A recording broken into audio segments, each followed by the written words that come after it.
안녕하세요. 저는 결혼을 앞둔 예비 신부입니다. 식도 올려보기 전에 결혼이 한 번 엎어질 뻔했다가 다시 결혼을 준비 중에 있거든요. 이렇게 결혼을 하는 게 맞는지 모르겠다는 생각은 중간중간 들긴 하지만 상황을 이렇게까지 만든 남편이 억울한 입장이긴 한 것 같아 용서를 한 상태입니다. 남편이 바람을 핀 것도 아니고 돈을 날린 것도 아니고 마마보이 같은 사람도 아니에요. 모자르듯 남편과의 인연을 단번에 정리할 수가 없기도 했고 남편과 제 2의 인생을 함께 해보지 못해서 그런지 남편을 향한 마음이 여전히 컸기 때문입니다. 제가 들려드릴 사연은 결혼 전부터 엎치락 뒤치락 난리였던 예비 시댁 사람들과의 관계에 대한 거예요. 결혼하신 분들 중에 혹시 형님 되는 여자 식구가 있는지 궁금합니다. 있다면 형님이랑 친한 분들도 계실까요? 저는 아직 정식 식구도 아닌데 예비 형님 문제로 결혼을 엎을 뻔했거든요. 물론 지금은 당연히 해결이 되었기에 제가 이 글을 쓰게 된 것인데요. 제 이야기 한번 들어보시고 제 언행에 대해 따끔한 조언 한마디씩 부탁드립니다. 제게는 연애 기간 6년 차인 남자친구가 있습니다. 저희는 서로 긴 기간 연애하면서 경제 차이를 그리 못 느꼈고 자연스레 얘기를 트게 된 집안 사정만 들어봐도 서로 형편이 비슷했어요. 예비 신랑과 결혼을 약속한 관계로 발전할 수 있었던 이유 중 양가 집안 형편도 나름 조건에 있었습니다. 너무 수준 차이가 많이 나면 한쪽이 부담스럽잖아요. 저희는 다행히 금전적인 부분에서 문제될 게 전혀 없었다는 겁니다. 저와 예비 신랑은 결혼하기 전 모아둔 돈과 약간의 대출을 받아 적당한 빌라 정도에서 살 수 있는 집까지 알아봐뒀습니다. 남들은 돈이 없어서 원룸에서 시작하는 신혼부부도 있다던데 그에 비하면 저와 예비 신랑의 출발선은 한참 위에서 시작한 셈이죠. 결혼 계획을 세우면서도 저희는 딱히 안 맞는 부분도 없었고 부딪힐 만한 상황이 생기더라도 서로 의견 조율이 잘 되는 편이었습니다. 예비 신랑과 저는 만난 지 2년째부터 서로를 환상의 짝이라고 생각했을 만큼 잘 맞았어요. 그랬기 때문에 더더욱 서로를 결혼 상대로 본 거였죠. 저희가 본격적으로 결혼 준비에 돌입하면서 첫 번째로 양가 부모님께 먼저 인사를 드리기로 했는데요. 월차를 내지 못해서 퇴근하고 예비 신랑을 만나 저녁에 출발을 하였습니다. 예비 신랑 집을 처음 가보는 건 아니었어요. 예비 신랑과 연애를 길게 했다 보니까 몇 번 시댁에 가서 저녁밥을 얻어먹은 적이 있었거든요. 그 때문인지 이웃집 놀러 가는 것처럼 걸음이 가벼웠습니다. 이렇게 말씀드리면 저한테 예비 시부모가 어떤 존재인지 느껴지지 않습니까? 예비 시부모는 제게 부모님 다음으로 정말 좋아하는 어른들입니다. 제 나이가 30대 중반인데도 예비 시부모는 저를 뽀송뽀송한 아기로 보거든요. 예비 신랑이 저와 5살 차이가 나는데 예비 시부모 입장에선 집에 막내 아들이 40대이다 보니까 30대인 저를 더 그렇게 봐주는 것 같기도 했고 또 예비 신랑이 늦둥이거든요. 그래서 예비 시부모님이 저희 친정 부모님보다 나이가 좀 더 많습니다. 이 때문에 저를 더더욱 젊은 처녀처럼 보는 게 아닌가 싶어요. 예비 신랑이 막내라고 했잖아요. 네, 예비 신랑에게는 형이 하나 있습니다. 예비 아주버님은 남편과 제법 나이 차이가 많이 나더라고요. 50대라고 들었습니다. 저희 친정엄마가 50대 후반인데 아주버님과 고작 9살 차이 나는 거 있죠. 그래서인가 예비 시부모와는 벌써 친해졌지만 이상하게 아주버님은 조금 어려웠습니다. 아주버님이 잘나가는 회계사라서 친근한 이미지는 아니었기 때문에 멀게 느껴졌을 수도 있겠네요. 제가 예비 신랑과 연애를 시작한 초창기에 아주버님이 결혼을 했다고 들었어요. 결혼하고 바로 분가를 했기 때문에 제가 예비 시댁으로 발길하기 시작했을 때는 당연히 아주버님 얼굴을 볼 수 없었습니다. 그렇다고 한 번도 마주하지 않았던 건 또 아니에요. 예비 신랑과 함께 하다 보니 지나가다 한 번씩 짧게 마주치는 순간도 있었으니까요. 제가 이렇게 아주버님 얘기를 길게 했던 건 당연히 예비 형님 얘기 때문이란 거 앞에 말씀드렸죠. 아주버님 얼굴도 잘 못 봤는데 제가 어디 예비 형님을 만났을 리가 있겠습니까? 아주버님도 바깥에서 예비 신랑 때문에 어쩌다가 마주친 거라 주부인 예비 형님은 한 번도 본 적이 없었어요. 아마 결혼하기 전에 인사자리나 결혼식에서 보게 되지 않을까 싶었습니다. 그동안 일 때문에 바빠서 오랜만에 예비 시댁을 가는 거였는데요. 아무리 오랜만에 간다고 하더라도 제가 예비 시댁 가는 길을 모르는 게 아니거든요. 그런데 예비 신랑이 제가 알던 방향이 아닌 다른 방향으로 운전을 하는 겁니다. 어디 가냐고 물어봤더니 근래에 예비 시댁이 이사를 했다고 하더라고요. 도착하기 전만 해도 몰랐던 소식이니까 그저 놀라기만 했고 또 제가 예비 시댁에 그동안 연락을 너무 안 했구나 생각하기만 했습니다. 그러나 저는 예비 신랑이 도착한 아파트를 보고 놀랄 수밖에 없었는데요. 분명 일반 빌라에 살고 계셨는데 이사 온 곳은 다름 아닌 강남의 대형 아파트인 거 아니겠습니까? 평소 예비 신랑이 주말마다 복권을 하고 있는 걸 알기 때문에 1등이라도 당첨된 줄 알았습니다. 예비 신랑한테 어떻게 된 거냐고 사정을 물었더니 예비 형님이 이 집을 해줬다고 하는 겁니다. 예비 형님과 아주버님은 잠깐 맞벌이를 했었는데 그 당시 아이를 시부모님께 맡기고 일을 봤다고 해요. 그 노고가 고마워서 예비 형님이 예비 시부모한테 선물로 준 게 이 아파트라고 했습니다. 그 소리를 듣고 저는 처음으로 이 결혼에 덜컥 긴장이 되었습니다. 예비 시부모도 저를 이 정도로 떨게 하진 못했는데 예비 형님의 재력이 이 결혼에 대한 고민으로 이어지게 되더군요. 그날 본 아파트 때문에 갑자기 예비 신랑과도 거리감이 생기는 느낌이었어요. 결혼이란 게 인생의 동반자를 약속하는 예식이기도 하지만 양가 집안이 파트너로서 손을 잡는 거다라는 말을 어디서 들었거든요. 갑자기 예비 시댁 쪽의 재력이 대폭 뛰어버린 셈이니 혹시라도 균열이 생겨버리면 어쩌나 걱정이 되었습니다. 결혼 준비 때문에 집을 알아보다가 그 아파트 내부까지 컴퓨터로 구경해 본 적이 있었는데 역시 사진은 실물과 비교할 게 못 되더군요. 예비 시댁을 들어갔더니 무슨 대통령 집이라도 보는 줄 알았습니다. 어찌나 넓고 세련되었는지 한순간에 매료되었지 뭡니까. 언제나 그렇듯 예비 시부모는 오랜만에 찾아온 저를 딸내미 맞이하듯 두 발 벗고 달려와서 안아주었습니다. 오느라 고생 많았지? 너희들 언제 결혼하나 내내 기다렸다. 수양이 멀미는 없었어? 거기서 여기 오는데 꽤 오래 걸렸을 텐데. 괜찮아요, 어머님. 바빠서 이제야 찾아오네요. 그동안 몸 건강히 잘 지내셨죠? 어쩜 이렇게 피부가 갈수록 고와지세요? 어머, 그러니? 네가 보내주는 화장품들이 좋아서 그런 거지 뭘. 네 시애비도 요즘 기미가 많이 줄었어. 우리가 다 늙어서 이렇게 며느리 덕을 본다. 제가 피부과 간호사로 일하고 있어서 저희 부모님과 예비 시댁 화장품을 주기적으로 챙겨드리고 있었어요. 별것 아닌데도 예비 시댁에선 선물을 받고 나면 꼬박 제게 연락을 해서 고맙다고 해주셨습니다. 생색내고자 챙겨드렸던 건 아닌데 그만큼 예비 시부모의 인품이 훌륭했다는 겁니다. 예비 신랑은 이제 막 약사로 개인 약국을 차리게 된 젊은 새내기였어요.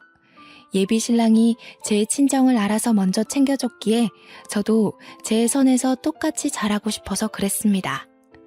원래 그날 예비 시부모와 저녁 한 끼하고 바로 돌아가는 거였는데 예비 신랑이 바로 앞동에 예비 형님이 산다고 하면서 온 김에 인사하고 가는 게 어떻냐고 제안하더라고요. 한 번도 만난 적 없지만 언젠가 만나야 될 예비 형님 언급에 잠깐 잊고 있던 긴장감이 다시 불쑥 솟았습니다. 이렇게 갑자기? 약속된 것도 아니라서 그쪽에서도 불편할 텐데. 게다가 이미 저녁 시간도 훨씬 넘겼잖아. 나는 처음 뵙는 건데 이렇게 찾아가는 건 좀 예의가 아니지 않을까? 에이, 형수는 그런 거 없어. 얼마나 털털하고 시원한 성격인데. 평소에 내가 자기 자랑하면 그렇게 보고 싶어 하더라고. 내가 형수랑 동갑이라 친구처럼 지낸다고 했잖아. 그렇다 보니 가끔 만나서 사적인 고민이나 얘기도 나누거든. 근래에 네 얘기를 엄청 했더니 자리 좀 만들어 달라고 하더라. 예비 신랑의 해맑은 제안에 저는 결국 따를 수밖에 없었습니다. 방문 손님으로서 선물도 준비 못했는데 예비 신랑이 다 괜찮다고만 해서 그대로 예비 형님 집을 찾았습니다. 그렇게 방문한 예비 형님네 집은 예비 시부모 집보다 훨씬 넓고 화려했어요. 뒷동보다 앞동이 더 비싼 곳이란 건 알고 있었지만 이 정도로 운동장 같은지는 몰랐습니다. 원래 예비 형님이 예비 시부모 집도 앞동 아파트로 사주려고 했대요. 그런데 예비 시부모가 둘이서 살 건데 뭐하러 그리 큰데 사냐고 해서 뒷동으로 사줬다고 했어요. 예비 신랑 뒤만 따라서 눈치 보며 들어갔더니 예비 아주버님과 예비 형님이 옷을 여미면서 마중을 나와 있었습니다. 예비 아주버님은 누가 봐도 아저씨 같은데 그에 반해 예비 형님은 완전 아가씨더라고요. 예비 신랑과 동갑이라는 건 알고 있었지만 예비 아주버님과 안 어울릴 정도로 어려 보여서 좀 놀랐어요. 예비 형님은 다소 화려한 인상인 저와 다르게 강아지처럼 순한 인상을 가졌더군요. 그 때문에 웃는 모습이 그렇게 사근사근하고 상냥해 보였고 덕분에 제 긴장이 은근 풀리기도 하였습니다. 어머, 수영 씨는 피부과 간호사라더니 피부가 정말 좋다. 시술 하나도 안 한 거죠? 역시 아는 게 힘이라고. 저도 화장품 추천 좀 주면 안 돼요? 네, 시술은 안 해봤어요. 제가 시간 날 때 제품 몇 개 보내드릴게요. 그런데 굳이 안 하셔도 될 것 같은데요? 이미 피부 빛깔이 장난 아니세요. 저와 예비 형님은 여자라면 적당히 나눌 인사를 했고 예비 형님이 직접 과일을 대접해 주었습니다. 예비 형님은 순한 인상에 비해 꽤나 직설적인 톤이었는데요. 성격도 그와 맞게 거침이 없는 타입인가 보더라고요. 저와는 초면인데도 저희에게 신혼집 사정을 물어봤습니다. 나랑 수영이 모은 돈이 좀 돼서 저기 변두리 쪽에 30평 정도는 구할 수 있을 것 같아. 가봤는데 좋더라고. 산책로도 있어서 강아지 2마리 정도도 키워볼까 해. 그래? 서울 변두리 쪽이면 출근하는데 무리되지 않겠어? 또 어머님 아버님 집이랑도 멀어지는 거잖아. 왔다 갔다 힘들 텐데. 둘이서 얼마 모았는데? 한 2, 3억 정도 돼. 대출까지 보태면 5억 좀 안 될 것 같아. 네가 돈 많은 집 딸이니까 몰라서 그래. 결혼 이렇게 시작하는 거면 어렵지 않게 출발하는 거야. 뭐 보통 신혼부부와는 다르게 결혼하긴 했으니 모른다고 볼 수 있겠지. 그러지 말고 너희들도 이 아파트로 들어오면 어때? 내가 보태줄게. 예비 형님은 표정 하나 안 변하고 저희에게 30억 아파트로 들어오라고 제안했습니다. 대출 받지 말고 자기한테 모았다는 돈 2, 3억만 내라면서 그럼 30억 아파트 계약해주겠다고 하는 거 아니겠어요? 당황한 저와 달리 예비 신랑은 땅속에서 다이아몬드라도 발견한 사람처럼 눈빛이 번쩍 빛나더군요. 예비 신랑과 예비 형님이 친구처럼 지낸다는 것도 물론 알고 있었지만 둘은 모든 면에서 서슴없을 정도로 친한 듯 보였습니다. 정말 진심이야? 우리한테는 이런 거 농담 아니야. 괜히 말장난하는 거면 그렇다고 얼른 말해라. 그런 게 아니라면 우리야말로 진심 고맙지. 농담 아니야. 내가 언제 너한테 돈으로 농담하는 거 봤니? 앞동은 부담스러울 거잖아. 뒷동으로 해줄까 하는데 어떡해. 당장 해줘? 예비 신랑과 예비 형님 둘이서만 신난 대화였습니다. 예비 아주버님은 일 때문에 저와 인사만 했을 뿐 줄곧 방에 있었어요. 저 혼자 덩그러니 그 둘 대화를 보며 불청객 마냥 앉아 있었죠. 예비 신랑은 제게 너무 잘 됐지 않냐고 하면서 3억으로 30억 아파트에 살 수 있게 되었다고 되게 좋아라 했습니다. 근데 저는 왠지 그게 좀 불편했어요. 저희가 충분히 독립적으로 시작할 수 있는 신혼살림을 시부모도 아닌 형님한테 도움받는 것이 내키지 않았습니다. 그렇게 되면 사는 내내 예비 형님 때문에 신경이 쓰일 것 같기도 했고 자칫 남의 집에 얹혀 사는 기분이 들 것 같거든요. 제가 예민하게 생각했던 걸까요? 제가 계속 대답을 머뭇거리고 있자 예비 형님이 수양 씨는 싫은가 봐 하면서 저를 떠보는 거 아니겠습니까? 예비 신랑은 제 반응을 살피면서도 눈치 없이 예비 형님 편에 서서 저를 설득하기 바빴어요. 저는 여차저차 의논해보겠다고 하고 그만 자리를 마무리했습니다. 그 집을 나와서 예비 신랑 차에 올라탔을 때 제가 먼저 예비 신랑한테 속마음을 밝혔어요. 그냥 우리가 계획했던 대로 하자. 우리가 당장 어려운 것도 아닌데 왜 형님한테 도움을 받아. 남한테 손 벌리면 언젠가는 꼬리 밟혀. 그리고 계속 뭔가 보답해야 될 것 같단 말이야. 남이라니 이젠 가족이 될 사이인데. 그리고 혜령이는 좋은 마음으로 우리 도와준다는 거야. 우리 완전 로또 1등 된 거나 마찬가지라니까. 너무 부정적으로만 보지 말고 우리 결혼해서 잘 살려고 주는 선물이라고 생각해봐. 예비 신랑은 이미 예비 형님 제안에 홀라당 넘어간 듯 보였습니다. 저는 찝찝한 기분을 안고 고민을 계속해야 했어요. 예비 신랑과 계속 대화를 시도해봤자 답이 없을 것 같아서 한 번은 인터넷 커뮤니티에 익명으로 물어보기도 했습니다. 그러니 반응이 거의 반반이더라고요.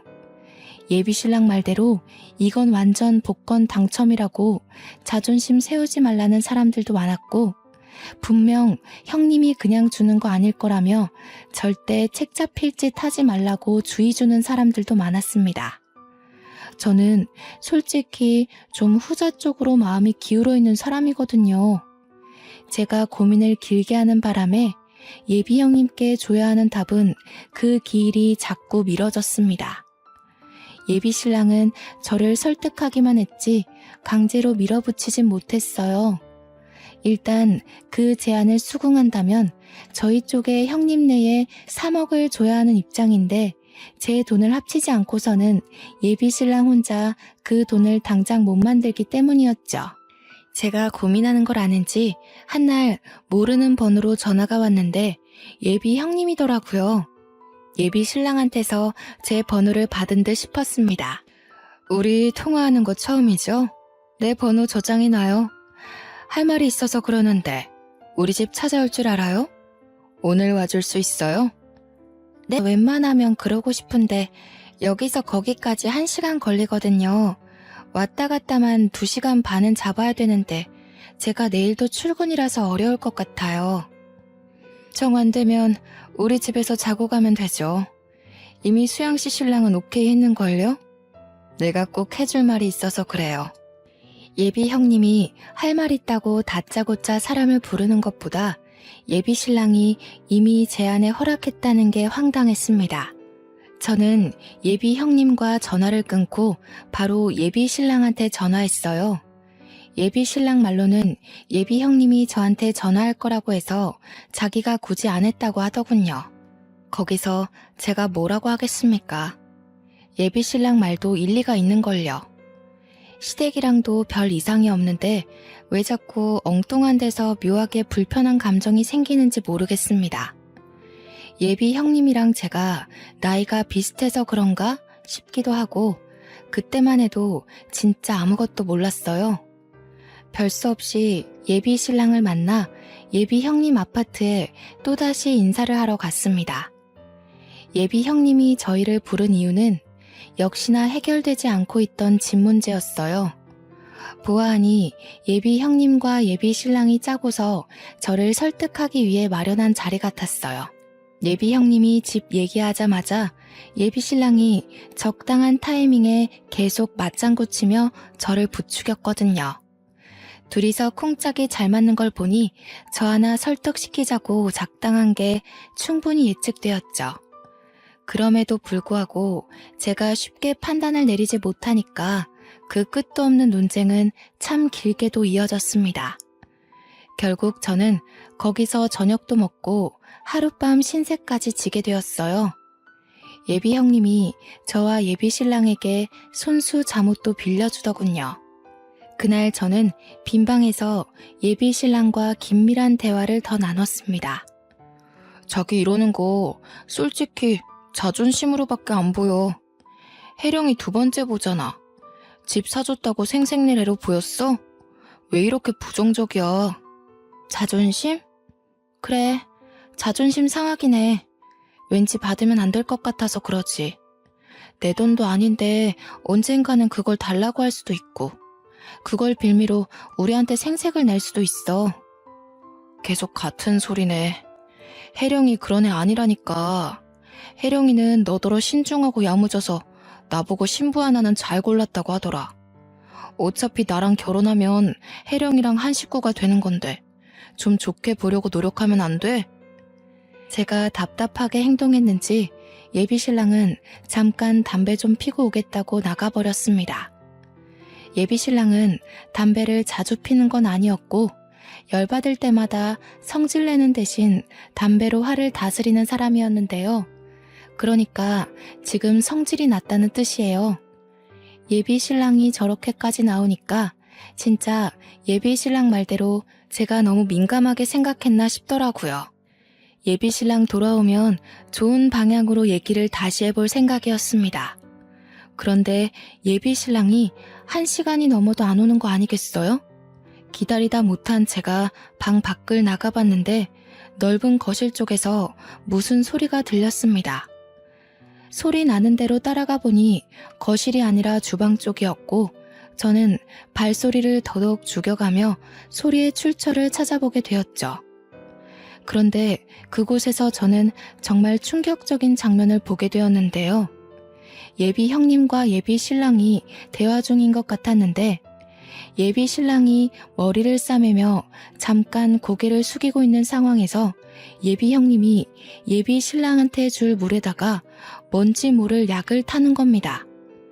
당시 휴대폰을 들고 있던 상태도 아니었고 들고 왔더라도 당황해서 못 찍었을 정도로 놀랐습니다. 예비 신랑이 아무것도 모르고 그걸 마시려고 하길래 저도 모르게 뛰어가서 예비 신랑 손에 있는 컵을 쳐내버렸어요. 방금 물에다 뭐 하신 거예요? 이상한 짓 한 거 맞죠? 제가 똑똑히 봤어요. 물에다가 이상한 가루약 탔잖아요. 저기 싱크대에 껍질도 버려... 무슨 소리 하는 거야? 수영씨 자다가 꿈이라도 꿨어요? 아무리 그래도 그렇지 사람 다칠 뻔했잖아요. 새벽에 이게 무슨 난리야. 제가 싱크대로 가서 예비 형님이 썼던 약봉지를 손대려고 하자 예비 형님이 제 앞을 막아서더니 갑자기 주저앉았습니다. 그러더니 맥락 없이 서럽게 울기 시작하는 거 아니겠습니까? 예비 신랑은 제가 아닌 예비 형님을 살피기 시작했는데 한 번도 저한테 화낸 적이 없던 예비 신랑이 그때 처음으로 언성을 높였습니다. 자기 도대체 왜 이래? 왜 이렇게 혜령이를 못 잡아먹어서 안달이야?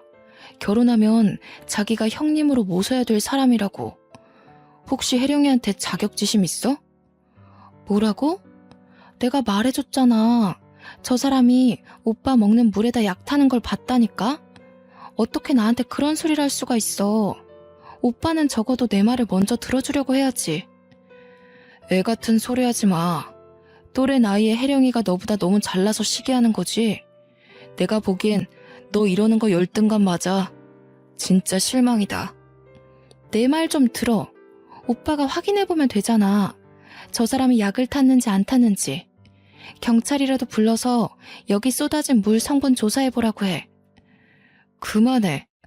어느 정신 나간 사람이 그런 짓을 하겠어? 너 지금 나이가 30이 훌쩍 넘었어. 그런 허황된 변명이 통할 거라고 생각돼? 그 정신 나간 사람이 바로 네 형수라고. 내 말은 확인도 안 해보려고 하면서 저 사람 말은 뭐가 그리 믿을 게 있다고 감싸도는 건데 진짜 정신 나간 년이 누군지 모르겠어? 저는 결국 식구끼리 해선 안 될 말을 저질러 버렸습니다. 그랬더니 예비신랑은 아예 저를 막장으로 보더군요. 예비신랑은 곧 저를 향해 실망한 기색을 비추곤 예비형님을 챙겨 예비형님 방으로 가버렸습니다. 그날 이후 저는 예비신랑과 연락도 안 했어요. 예비신랑이 얘기 좀 하자고 여러 번 연락이 왔지만 그때마다 무시했단 말이죠. 그러다 예비신랑이 결국 제가 일하는 직장을 찾아오게 되었고 할 수 없이 대면을 해야만 했습니다. 나랑 헤어질 거야? 왜 내 연락 피해? 해결을 하려면 대화를 해야지. 혜령이가 너랑 다시 얘기해보고 싶어해. 사과 받아주겠대. 시간 언제 괜찮아? 그럴 필요 없어. 나 이번 기회에 오빠랑 헤어질 거니까. 그래서 연락 피했던 거고 이왕 만나버린 김에 말할게. 우리 여기까지 하자.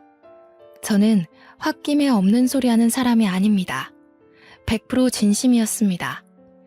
예비신랑과 연락 안 하는 시간 동안 저도 제 나름 생각 많이 하고 내린 결정입니다. 예비시댁에서 예비형님이란 존재가 사라지지 않는 이상 그 집과 인연을 맺어선 안 된다는 쪽으로 마음이 기울어버렸어요. 그리고 그날 예비형님 집에서 보였던 예비신랑의 태도, 그건 제게 엄청난 실망을 안겨준 일이었습니다. 오빠도 마음 정리할 필요하지.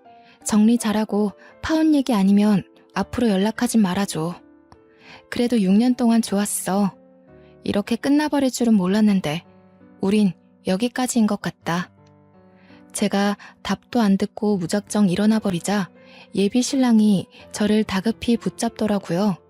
그 손길을 뿌리치고 집에 돌아왔습니다. 그리고 며칠간 예비신랑도 제게 연락을 안 했어요. 그러고 나서 한 4일 뒤쯤이었나? 예비 형님에게서 느닷없이 연락이 오는 겁니다. 밑도 끝도 없이 예비 신랑 약국으로 오라는 말만 덩그러니 날라온 거 있죠? 제가 예비 신랑한테 이별을 통보했다는 거 예비 형님도 다 알고 있을 겁니다. 저희가 갈라서게 된 이유는 온전히 예비 형님 때문이잖아요. 예비 신랑과 갈라졌으니 예비 형님도 더 이상 저와 관련이 없는 사람인데 제가 왜 이 여자 말에 반응을 해주겠어요? 당연히 무시했습니다. 그랬더니 바로 또 연락이 오더라고요. 이번엔 문자였고 내용도 없이 달랑 사진 몇 개 날라온 것이 다였습니다. 아, 그중 영상이 하나 있길래 눌러봤거든요. 예비 형님과 예비 신랑이 술자리를 갖는 장면이었는데 예비 신랑이 좀 많이 취해 보였고 방으로 들어가는 예비 신랑을 뒤따라 예비 형님이 옷을 풀어 헤치면서 따라 들어가는 모습이 찍혀 있더라고요. 휴대폰을 어디 세워두고 그 모습이 나오게끔 똑똑하게도 찍어놨더라고요. 더 어처구니가 없었던 건 장소가 예비 신랑 집이라는 거예요. 예비 시댁이 아니라 예비 신랑 혼자 자취하던 공간이요. 이건 저와 이별한 지 고작 4일 만에 예비 신랑이 여자를 들인 셈이잖아요. 그것도 자기 형수를 말이에요. 그걸 받고서 저는 예비 신랑에게 파혼 확정을 통보했습니다. 예비 신랑이 생각하고 말고 할 시간도 주기 싫었어요. 그리고 그날 밤 저를 또다시 찾아온 예비 신랑은 마지막으로 봤던 날보다 많이 초췌해 있더군요. 자기야, 도대체 왜 이래? 우리 좋았잖아. 앞으로 더 좋아지려고 도움 좀 받는 게 그렇게 어려워? 왜 우리가 눈앞에 놓인 행운을 놓고도 헤어져야 돼? 오빠는 그 여자를 믿어? 내가 보기에 오빠 지금 그 여자한테 이용당하는 거야. 우리 헤어졌다고 그 여자가 신이 나서 나한테 연락했더라? 저는 예비 신랑에게 보여주려고 인화해놨던 사진들을 냅다 뿌렸습니다. 예비 신랑은 바닥에 떨어진 사진을 힐끗 보더니 표정이 굳어졌어요. 우리 고작 헤어진 지 4일 됐잖아. 그동안 그 여자가 나한테 보낸 사진이야. 나랑 연락 안 하는 내내 그 여자한테 위로 엄청 받았나 봐. 그 사진들은 전부 술 먹고 기절해서 차림새가 불량한 예비신랑과 그 옆에 나란히 누워서 오해 살만한 차림으로 예비신랑한테 기대어 있는 예비 형님의 모습들이었어요. 이게 다 뭐야? 난 모르는 사실이야. 조작된 거 아니야? 너랑 헤어지고 혜령이가 많이 위로해줬던 건 맞아. 근데 그냥 같이 술 먹은 게 다였어. 나 정말 이거 몰라. 그 여자가 나더러 뭐라는 줄 알아? 조용히 결혼하래. 자기랑 오빠랑 관계 눈 감아주면 30억을 더 주겠대. 돈 좋아하는 오빠한텐 솔깃할지 몰라도 나는 이런 더러운 웅덩이에 빠져주고 싶지 않거든. 우리가 왜 헤어져야 하는지 알겠어? 예비 신랑의 변명을 더 이상 듣기 싫었습니다. 모르는 사실이라고요? 참으로 웃기는 소리죠. 둘이서 같이 자리를 가졌다는 것 자체가 이런 사이라는 걸 증명하는 건데 변명을 하고 싶으면 좀 그럴싸한 걸로 우길 것이지 싶더군요. 그대로 집에 들어가려는데 예비 신랑이 저를 급하게 붙잡았습니다. 그러면서 계속 정말 몰랐다고 이게 무슨 상황인지 모르겠다고 엄청 당황스러워 하더라고요. 오빠도 마음 있으니까 나 내팽개치고 그 여자만 거들떠 본 거잖아. 지금에서야 아니라고 하겠지. 근데 어떡하니? 오빠가 지난날 내 자존심 운운하며 저 여자 치켜 세웠던 모습을 다 기억하고 있는데 이 사실 너네 엄마 아빠는 알고 있니? 오해라니까. 나도 도통 모르는 일이라서 어떻게 설명을 할 순 없지만 뭔가 잘못된 일인 건 맞아. 내가 다 해결할게. 일단 기다려주라. 어? 나더러 가서 핑곗거리 만들 시간을 벌게 해달라. 그 여자랑 침대에 올라간 적 없다고 뻔뻔하게 모른 척하면 다 해결된다고 생각하나 본데 나한텐 오빠가 그 여자랑 밤에 단둘이 술 먹었다는 것도 바람이야. 그만 돌아서 가려는데 예비 신랑이 저를 다시 잡더군요. 그대로 귀싸대기를 한 대 날려주고 바로 길가로가 택시를 탔습니다. 저는 그렇게 6년을 함께한 인연과 헤어졌습니다. 그런데 한 2주가 지났을까 예비 형님한테서 또 연락이 온 거 아니겠습니까? 수양씨, 똑똑한 사람인 줄 알았는데 생각보다 맹탕이네요? 돈 30억 더 준다잖아. 그깟 남자 하나 때문에 30억을 안 받겠다고요? 어차피 헤어질 거 그냥 눈 감고 결혼해서 나한테 돈이라도 받아요. 나는 돈 아쉬운 사람이 아니라서 태곤이만 있으면 되거든요. 저기요, 태곤 오빠가 그쪽이 지금 이러는 거 알아요? 그렇게 자신만만하게 사진 보낼 정도면 이미 태곤 오빠가 그쪽한테 넘어갔다는 거잖아요. 그렇게 돈 아쉬운 사람 아니면 그냥 이혼하고 태곤 오빠랑 당당하게 살림 차리세요. 아, 혹시 양심 없게 저더러 말해달라는 건 아니죠? 할 수 있었으면 벌써 했겠죠. 그런데 수양씨가 뭐 그렇게 특별하다고 태곤이가 수양씨를 못 잊잖아. 나도 이해 안 되거든요. 돈도 없고 생긴 것도 평범한데 뭐 때문에 수양씨를 못 나서 다 죽어가는지 몰라. 설마 어려서 그런가? 생각하는 꼬라지하고는 둘이서 뭔 작당을 했길래 또 나를 구워 삶기 시작하는지 모르겠는데 재혼을 하든 동거를 하든 내 알 바 아니니까 알아서들 하세요. 똥 묻은 돈으로 유혹해봤자 제 눈엔 그냥 똥으로밖에 안 보이네요. 뭐라고요? 말하는 싸가지하고는. 됐고 태곤이 마음부터 돌려놔요. 혹시 수양씨가 자꾸 여지 주고 있는 거 아니야? 그게 아니면 고작 6년 만난 걸로 사람이 망가지는 게 말이 안 되잖아요. 저 지금 바쁘거든요. 누구처럼 할 일 없이 집에서 남자 꼬시는 사람과는 달라서요. 이혼할 엄두가 안 나서 그러는 거면 그건 제가 도와드릴 수 있을 것 같네요. 기다리세요. 입씨름하기 싫어서 무작정 예비 형님 전화를 끊었더니 예비 형님이 또 전화가 오는 겁니다. 저만 이렇게 사랑하는 사람들을 잃는 건 억울하잖아요. 예비 형님한테 직접 이혼하는 걸 도와주겠다고 했으니 약속은 지켜야겠더라고요. 저는 예비 형님 연락을 다 넘기고 바로 예비 아주버님께 문자로 연락했습니다. 예비 형님께 받았던 사진과 영상 그리고 통화 녹음 내용을 전부 보내줬어요.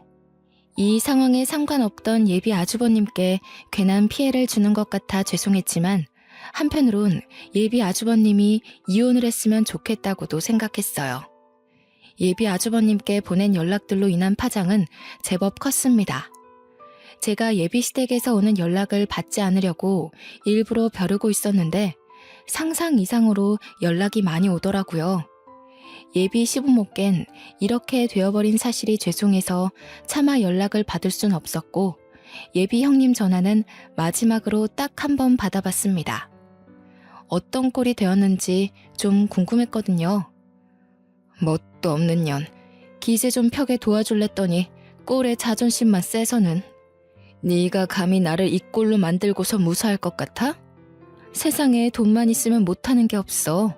내 손으로 너 하나 망가뜨리는 거 아무것도 아니라는 거야. 네가 가진 돈이 다 네 돈이니? 네 부모님 돈 아니야? 부모 없으면 아무것도 아닌 주제에 세상에서 돈만 있으면 다 된다고? 그런데 왜 나한테 전화해서 따지고 있어? 가서 돈으로 사람들 마음 사서 네 편 만들면 되잖아. 그게 안 되니까 너도 이 난리인 거 아니야? 이혼하게 도와줬으면 고맙다고 절이나 할 것이지. 뭐라고? 어디서 반말이야. 이혼을 하고 말고는 내가 정한다고 했지. 태곤이까지 날 미친년으로 보잖아. 어떡할 거야? 잘 됐네. 네가 네 무덤 판 거라고 생각해라. 그리고 너 피부 관리 좀 해야겠더라. 35살 치곤 잔주름이 너무 많아. 어쩌다 보니 점점 유치한 다툼으로 변질되는 것 같아서 그만 끊어버렸습니다. 보니까 예비 아주버님한테 이혼 소송을 당했나 봐요. 심지어 예비 아주버님은 제 연락을 받고 바로 그 집을 나왔다고 했습니다. 예비 아주버님이 인상만큼이나 뒤 안 돌아보는 성격이 맞았나 보네요. 부정행위를 뻔뻔하게 자랑하더니 참 꼴 좋지 않습니까? 얼마나 고소하던지. 하나 의아했던 건 예비 신랑이랑 따로 관계가 발전할 줄 알았는데 그건 또 아닌가 보더라고요. 예비 신랑이 제게 받았던 사진을 가지고 예비 형님한테 찾아가 따지고 호통을 쳤다지 뭡니까? 이런 정황을 몰랐다는 예비 신랑의 말이 사실인 걸까요? 그때 좀 혼란스러웠던 걸로 기억합니다. 확실히 예비 시댁이 난리 나긴 했던 건지 시댁까지 제게 연락이 왔는데요. 예비 시부모가 저를 워낙 딸처럼 잘 대우해줬다고 했잖아요. 계속 오는 연락을 여태 피하기만 했는데 생각해보니 뭔가 인사도 없이 그냥 떠나는 건 예의가 아닌 것 같아서 전화를 받았습니다. 아가, 얘기 들었다. 얼마나 힘들었을꼬. 우리 태곤이가 너한테 얼마나 미안해하고 있는지 몰라. 너랑 태곤이 6년을 만났잖니. 바보 같은 내 아들이 어떻게 너처럼 착하고 귀한 애한테 그럴 수 있었는지 모르겠다. 예비 시모는 제게 끊임없이 사과를 했습니다. 저는 한마디도 못하고 듣고만 있었는데 계속 자기 아들 못났다고 저더러 제발 용서해달라고 비시는 거 아니겠습니까? 예비 형님은 이미 이혼 진행 중에 있고 예비 시부모도 그 아파트에서 곧 나갈 예정이라고 했어요. 아주버님이 예비 신랑을 상간남으로 소송하진 않았다고 하더군요. 태곤이는 너 없으면 안 돼. 우리가 태곤이 많이 혼냈어. 그런데 태곤이가 알아서 괴로워하고 밥도 한 숟갈 안 먹으려고 하니 어쩌면 좋아. 수양아, 우리로서 정말 너한테 면목 없고 몹쓸 짓을 했다는 거 안다. 그래도 한 번만 용서해주면 안 되겠니? 그러니까 예비 시모 말은 예비 신랑이 내내 제대로 일도 못하고 길 가다 사고 날 뻔하길 몇 번째고 정신 빠진 사람처럼 그렇게 집구석에만 박혀 있다고 합니다. 자기 몸을 위험에 빠뜨리면서까지 자책을 하고 있다니까 솔직히 신경을 안 쓸 수가 없더군요. 말 그대로 6년을 함께한 사이이고 사랑하는 사람과 시작도 못 해보고 끝나버렸기에 저도 모르는 미련이 남아있었나 봅니다. 저는 결국 한 달 뒤쯤에 예비 시부모가 이사 갔다는 곳으로 찾아갔습니다. 이전보단 못하지만 꽤 비싼 아파트에 입주를 했더군요. 예비 시모와 인사를 나누고 있던 중 저는 방에서 나오는 예비 신랑과 눈이 맞았어요. 다 죽은 얼굴이던 예비신랑은 저를 발견하곤 미친 사람처럼 달려와 포옹을 했습니다. 수영아, 내가 잘못했어. 제발 나 좀 데려가줘. 나 너 없이는 못 살아. 네 말이 다 맞았어. 내가 눈치가 더럽게 없어서 그 여자가 그런 속셈을 가지고 있는 줄도 모르고 너만 탓했어. 진짜 미안해. 잘 알아보고 행동했어야 하는 건데. 예비신랑은 약국까지 문 닫고 쉬고 있다더라고요. 도대체 얼마나 쉬었으면 몸에서 쾌쾌한 냄새가 나는 건지. 예비 시부모 도움으로 겨우 예비신랑을 떼어놓을 수 있었습니다. 그제서야 저는 예비시댁과 제대로 된 대화를 나눌 수가 있었는데 모두가 제 앞에서 죄인처럼 고개를 숙이고 있는 거 아니겠습니까? 예비신랑이야 그렇다 쳐도 예비 시부모까지 제게 자꾸 사죄하는 건 마음이 안 좋았습니다. 돈 많은 게 뭐가 그리 대수라고. 나는 돈 많은 며느리 필요 없다. 사람 자체가 괜찮아야지. 수야, 너는 우리한테 아무것도 해줄 필요 없어. 그냥 너 하나가 우리 집 며느리로 들어온다면 우리는 그걸로 족하다. 예비 시모는 저와 예비 신랑이 다시 재회하길 계속 사정을 했습니다. 얌전하기만 한 예비 시부도 제게 진심으로 미안하다고 했고 옆에서 예비 신랑은 무릎을 꿇은 채 고개만 숙이고 있었어요. 미련 남은 건 저도 마찬가지였기에 저는 결국 사과를 받아주었고 예비 신랑과 다시 재회를 하게 되었습니다. 예비 아주버님이 재산 분할 소송까지 했기 때문에 제법 이득 보고 끝낸 것 같더라고요. 현재 예비 시댁에는 아주버님까지 모두가 같이 살고 있었습니다. 그럼에도 58평 아파트라 그런지 좁은 느낌은 전혀 없었어요. 현재는 결혼을 미루긴 했지만 예비 신랑과 다시 결혼을 전제로 한 만남을 이어가고 있는 중입니다. 아마 결혼을 하게 되면 제가 시댁으로 합가를 하지 않을까 싶어요. 그리고 예비 신랑은 제게 죄지었던 마음을 전부 갚기라도 하듯 굉장히 잘하고 있어요. 제가 하는 모든 의견을 자신보다 우선순위로 두면서 저를 존중해줍니다. 원래도 저를 배려하는 사람이었는데 어쩌다 보니 예비 형님 문제로 틀어진 거였죠. 저는 결혼을 하기 전에 이 같은 불상사를 겪은 터라 이혼의 상처는 없지만 많은 분들이 저와 같은 비슷한 일에 연루되어 이혼까지 가기도 하겠죠.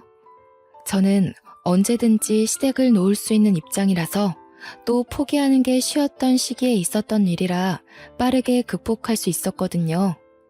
그러나 이미 결혼을 했고 자녀가 있는 분들이라면 정말 많이 고될 것 같다는 생각이 드네요. 살면서 이런 황당한 문제는 부부 프로그램에서만 볼 수 있는 일인 줄 알았는데 이런 무서운 일이 현실에서도 일어날 수 있다는 것이 참 놀라웠습니다.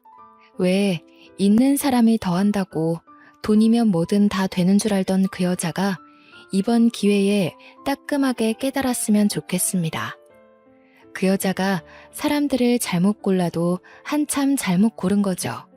여태 돈이면 다 되는 삶을 살았을지 모르겠지만 다시는 어디 가서 돈으로 남의 삶에 불질하지 않길 바랄 뿐이네요. 물론 3살 버릇 80까지 가는 터라 어렵겠지만요. 이렇게 긴 글을 써보는 건 처음인데요. 제가 워낙 글에는 소질이 없는지라 글이 좀 뒤죽박죽이었지 않나 걱정이 되네요.